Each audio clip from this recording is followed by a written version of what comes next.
Olá, está no ar mais um Direito Sem Fronteiras. Hoje o nosso programa fala da violência sexual contra as mulheres.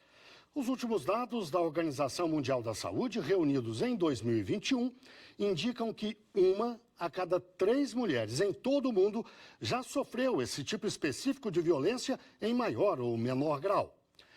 A OMS considera que esses casos são endêmicos, ou seja, são constantes e em todos os países e culturas. A Índia é um dos países onde a violência sexual é mais grave. No mês passado, esta brasileira e o marido, que viajavam de moto pelo mundo, foram atacados no leste do país. Ele foi espancado e ela, além de apanhar, sofreu um estupro coletivo. 8 suspeitos foram presos e podem ser condenados a pelo menos 20 anos de prisão. Mas as punições são consideradas raras. Os crimes se repetem em quantidades absurdas, 90 por dia, e as mulheres indianas vivem um medo permanente. O sistema de castas do país é apontado como parte importante do problema, porque permite a impunidade. No vizinho Paquistão, a situação é semelhante. O caso desta mulher impressiona. Ela foi violentamente espancada e também sofreu estupro coletivo. Os agressores ainda gravaram a cena e postaram o vídeo na internet. 4 suspeitos foram presos, mas o vídeo ficou no Facebook por meses. Na Papua Nova Guiné, na Oceania, os estupros e outras agressões graves são normalizados.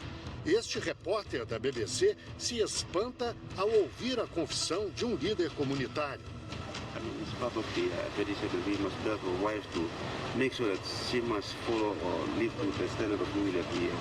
Países ricos como o Reino Unido também têm altas taxas de crimes sexuais. 1 em cada 5 mulheres a partir de 16 anos de idade já foi vítima, como esta jovem estuprada e morta por um policial da Scotland Yard em 2021. O crime chocou o país. Milhares de pessoas saíram às ruas para protestar. No Brasil, este vídeo do Nexo Jornal informa que o país tem um estupro a cada 8 minutos. Os dados são do Fórum Brasileiro de Segurança Pública, mas a subnotificação é grande. A cada 10 casos de estupro que acontecem no país, a polícia só fica sabendo de 1. Essa reportagem do Nexo Jornal foi feita em 2016, mas nós usamos deliberadamente como forma até de contrapor com a realidade de hoje. Eu disse na reportagem, era um estupro a cada 8 minutos em 2016. Hoje, é um estupro a cada 7 minutos, ou seja, o número aumentou. De 2021 para 2023, ou de 2022 para 2023, cresceu 8%. São 75 mil estupros por ano no Brasil. Para falar desse assunto tão grave, eu converso agora com 2 pessoas que conhecem do assunto. Elaine Silva, advogada, doutora em Direito Internacional e professora universitária. E também com Estela Vieira, doutora em Direito Internacional e também professora universitária. Muito obrigado a vocês 2 pela participação, por voltarem aqui ao Direito Sem Fronteiras. Eu faço uma pergunta primeiro para a Elaine. Eu falei da gravidade, nós mostramos que não só países em desenvolvimento, citamos o Reino Unido, mas não é o único país desenvolvido que apresenta essas taxas gravíssimas. Qual é o quadro mundo afora? É tão grave assim? É tão grave quanto você possa imaginar, Guilherme, talvez um pouco mais grave, porque na realidade não existem dados seguros e certos sobre essa situação, devido à questão da subnotificação, que é uma realidade não só no Brasil, mas também em todos esses países. Mas também nós precisamos levar em consideração, com relação à produção de dados, que nos dão alguns quadros e cenários possíveis para imaginar, que a realidade, de fato, ela não colabora. Diferentes países têm diferentes definições de estupro. Um exemplo muito concreto é, por exemplo, o estupro presumido de menor de idade. Aqui no Brasil é abaixo até os 14 anos, nos Estados Unidos até os 18 anos. Então, tudo isso mostra a importância que tem as diferenças de percepções culturais no processo de regulamentação desse assunto. E, Elaine, casos escabrosos assim, a gente conversava há pouco, não se limitam aos países desenvolvidos, ou melhor, em desenvolvimento. Você lembrava de um caso na Suécia, é isso? Exato. Na Suécia há um caso de 2017 que acabou gerando uma revolução interna, porque 3 homens suecos acabaram praticando isso que nós chamamos de estupro coletivo de uma jovem e usaram dentro do processo uma garrafa e usaram essa garrafa no corpo dela até ela sangrar e parar no hospital. E mesmo com todas as provas, mesmo ela tendo parado no hospital, eles tendo sido identificados, processados, no julgamento eles foram inocentados. E foram inocentados porque o juiz falou que basicamente existem alguns atos que não precisam de consentimento numa relação sexual. Primeiro, ele pressupôs que era uma relação sexual e segundo, ele pressupôs que tudo e qualquer coisa, a partir do momento em que você concorda ter uma relação sexual, que não era o caso, estaria permitido, como se não houvesse a necessidade de consentimento para algo tão violento quanto, literalmente, me perdoem a palavra, mas é basicamente enfiar uma garrafa no corpo de outra pessoa até a pessoa ter que parar no hospital. Estela, eu queria ouvir a sua percepção agora. Por que isso é uma coisa disseminada mundo afora? Não importa o país, o grau de desenvolvimento, a cultura. Por que isso é tão disseminado mundo afora? Bom, em primeiro lugar, boa noite, Guilherme. Quero te agradecer mais uma vez pelo convite, dar boa noite aqui também para a professora Elaine. Bom, em muitas culturas existe uma mentalidade de supremacia masculina e de desvalorização das mulheres, e quando a gente se coloca a pensar na cultura de subjugação, que faz com que o homem veja uma mulher como um ser inferior e passível dessa subjugação, isso tem uma parcela cultural considerável, porque vem da percepção de que os homens têm o direito de dominar e controlar as mulheres, inclusive através da violência sexual e, sobretudo, através da violência sexual, né? Porque estupro nunca é somente sobre sexo, estupro é sobre poder, e existe uma expressão, né, que é utilizada nos movimentos feministas desde 1970, ali na segunda onda feminista, que é chamada a cultura do estupro, que é o contexto cultural, social e político no qual o estupro ele é minimizado, ele é tolerado ou até mesmo incentivado. Então, há países onde a desigualdade de gênero significativa dá uma tendência maior a ter taxas mais altas de violência contra as mulheres, incluindo o estupro, mas isso não é o único indexador que vai nos trazer esse tipo de estatística.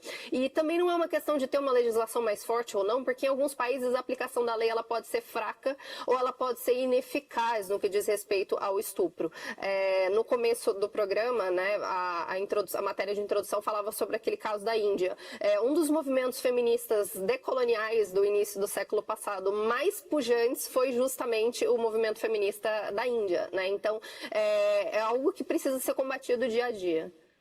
Agora, Elaine, desculpe, Estela, a luta das mulheres por emancipação, por afirmação, por espaços de poder, pelo mercado de trabalho, tem avançado no mundo todo desde a década de 60, especialmente para cá. Não começou lá, mas avançou bastante. Nos últimos anos se afirmou muito. Ainda assim, esse tratamento que as mulheres recebem em relação à violência não parece ter melhorado. Ao contrário, a estatística no Brasil mostra que piorou.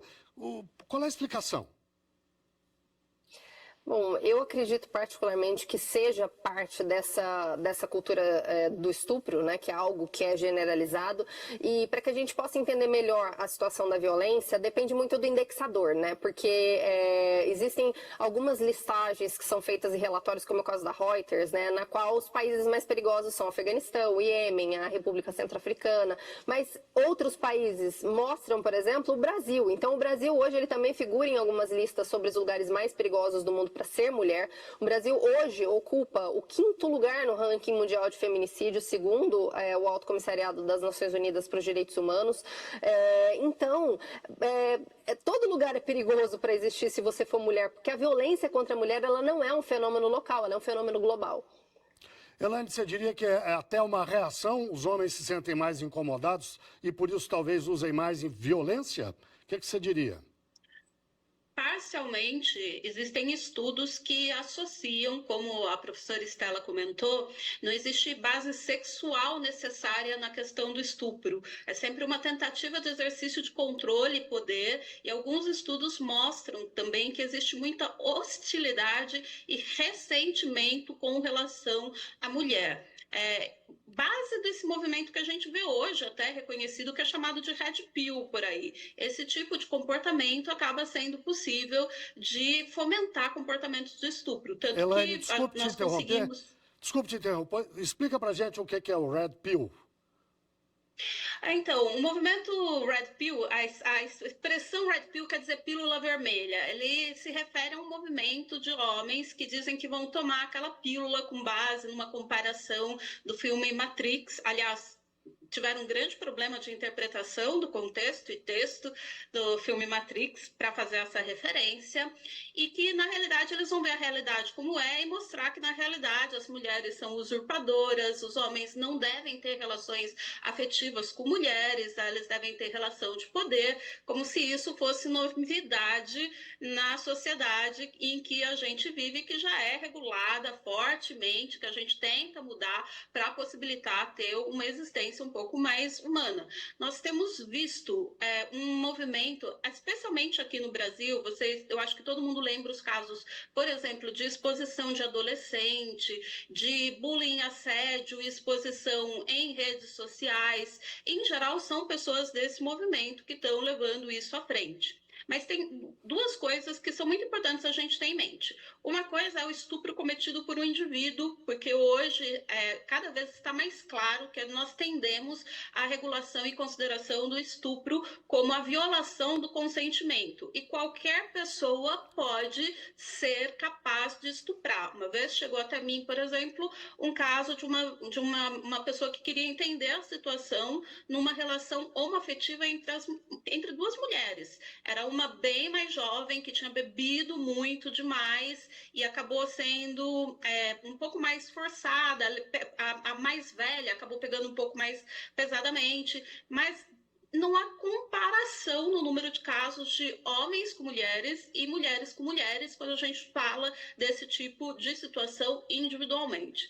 Agora, existe uma outra realidade que é do estupro coletivo, como esse que aconteceu na Índia, porque a antropologia criminal tem mostrado que o estupro coletivo ele acontece quando o grupo de homens envolvido, em geral, é sempre homens, e eles já estão acostumados a praticar outros crimes juntos.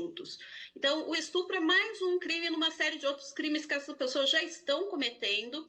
E, em alguns casos, existe até uma professora aqui no Brasil, está em Brasília com vocês, Guilherme, que é a Rita Segato, que ela ficou muito conhecida pelo trabalho que fez em Cidade Juárez, no México, que é uma outra região muito conhecida, não só pelos estupros, mas pelo desaparecimento de mulheres.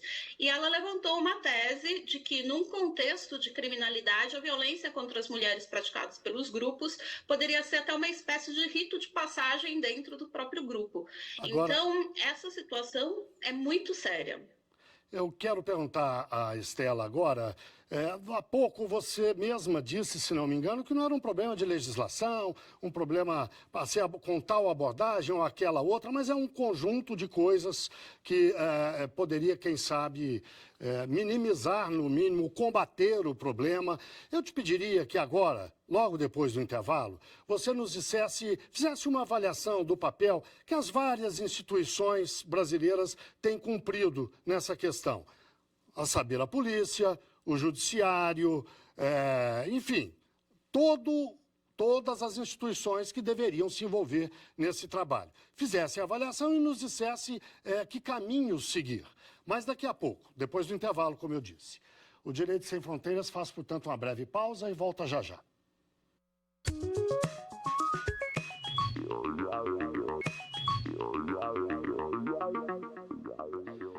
O Direito Sem Fronteiras está de volta. Hoje falamos da violência sexual contra as mulheres. As nossas entrevistadas são Elaine Silva, advogada, doutora em Direito Internacional e professora universitária. E Estela Vieira, doutora em Direito Internacional e também professora universitária. Estela, no bloco anterior eu deixei uma questão no ar para você abordar agora. Eu lhe pedi que você fizesse uma avaliação das várias instituições brasileiras envolvidas nessa questão.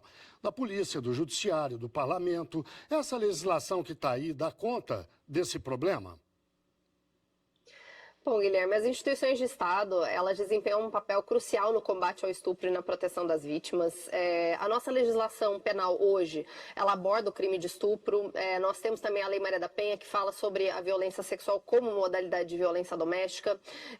Tem uma lei que é pouco comentada no Brasil, que é a Lei do Minuto Seguinte, que é uma legislação brasileira que estabelece medidas para garantir assistência médica, psicológica, assistência social imediata às vítimas de violência sexual. Essa lei, ela trata sobre os serviços de saúde, questão de profilaxia de doença sexualmente transmissível, contracepção de emergência, e essa lei, ela também prevê o direito das vítimas a ter um atendimento médico emergencial, acompanhamento psicológico, orientação jurídica, com o objetivo de minimizar os danos físicos, emocionais e sociais decorrentes do processo, né, que elas passaram por conta da violência sexual.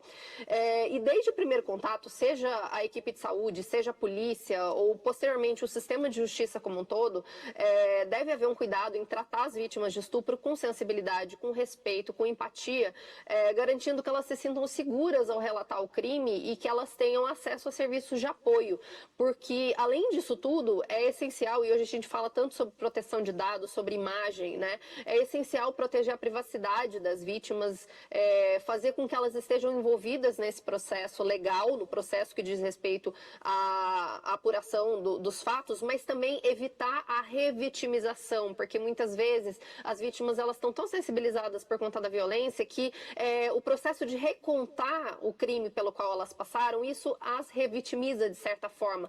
E também a forma como as autoridades lidam com a vítima de estupro, muitas vezes as colocam em uma situação de constrangimento que não é o ideal. Então, o objetivo é assegurar que os agressores sejam responsabilizados e que as vítimas recebam justiça e suporte para que elas consigam se recuperar do trauma.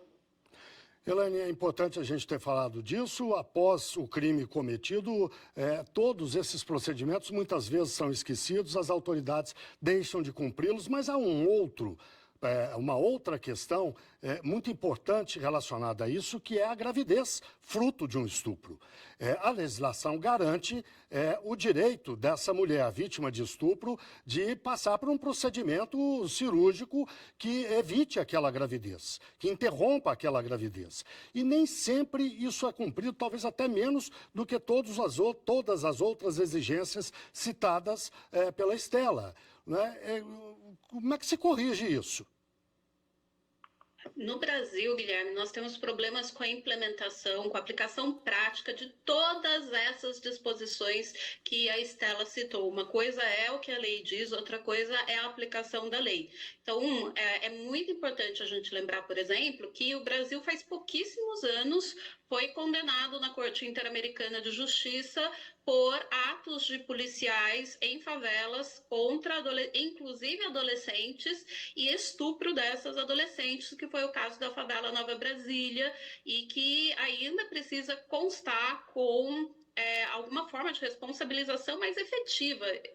A gente precisa reconhecer isso. Até policiais, no exercício da sua função, acabam cometendo esse tipo de ato. A gente não tem muita diferença em relação a outros países em relação a isso, e o controle é muito difícil, principalmente quando não se tenta cobrar a responsabilidade dos policiais no exercício da sua função. Uma vez chegou um caso, eu sou da rede brasileira, da rede feministas, de juristas feministas, a Defende, uma vez chegou, por exemplo, um comentário de uma pessoa que estava pedindo orientação, que ela foi para a delegacia depois de ter sido estuprada, ela começou a contar, o escrivão começou a ouvir, ela percebeu que ele estava ficando excitado no meio e ela começou a passar mal na delegacia, porque ela começou a ver a reação no corpo e a pessoa não fazia questão de esconder.